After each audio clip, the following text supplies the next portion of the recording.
को आहुरी बढ़िबो कि तेल दर ए प्रश्नर उत्तर को लेकिन अनेक लोकंक मन में द्वंद्व थिले भी 2022 मसीहार किछि कथा को मने पकई देई मो आज सहित ताकू तुलना करबा पई चाहिबे। 2022 मसीहारे आपण देखिथिबे जे रूस यूक्रेन युद्ध चलीथिला एवं सही समय अनेक गुड़िए निर्वाचन भी थिला। निर्वाचन परे हठात तेल दर बढ़िबा आरंभ होला। 80 पैसा रु तेल दर बढ़ी बढ़ी 10 टंका पर्यंत बढ़िला।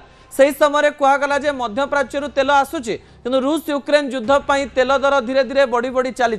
एबे तो समय आहुरी विकटाल दर्शक बंधु, जो समय स्ट्रेट ऑफ हॉर्मुज बंद रही, जो समय सीधा सड़क भाव में मध्यप्राच्य प्रचुर परिमाण में तेल आसी पारु नाही। अनेक समय जितेबाला टंकार दर आज हाईएस्ट 96.14 रे पहुंची, अर्थात $1 इज इक्वल टू पाखापाखि 100 टंका पहुंची। सही समय तेल बा क्रूड ऑयल को आमे बहुत टंका देकर किणुचे। अन्यपटे क्रूड ऑयल दर प्राय $120 प्रति बैरेल रु अधिका रही। यही समय तेल संकट अधिक रही। गोटे दिन में पूर्वर 80 पैसा बढ़ा जाइतिला, एबे गोटे दिन में 3 टंका बढ़ा जाउची। जदि 20 टंका क्षति सहउचंती गोटे गोटे तेल डिपो बा तेल कंपनी, सही समय कहा जाउची पेट्रोल दर आहुरी 17 रु 18 टंका बढ़ी पारे किंबा डीजेल दर आहुरी 60 रु 70 टंका बढ़ी पारे।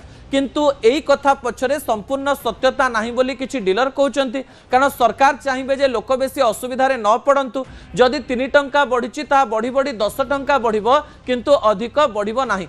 परिस्थिति खराब हेले समस्ते निजर परिस्थिति को देखी सुजोग को देखी विभिन्न प्रकार कार्य करती। दर्शक बंधु, आपण जदि एमती प्रकार तेल को व्यवहार करेंगे, यही प्रकार संकट समय आपण लोक मानक एवं सरकार को न बुझे, से समय आपण को तेल अधिक टंकार किणवा पड़ो। जो समय अधिक टंकार किणवे से समय अनेक गुड़िए एमती द्वंद्व दे आपण गति करेंगे, जो द्वंद्व को आपण भविष्य में सामना करें ना।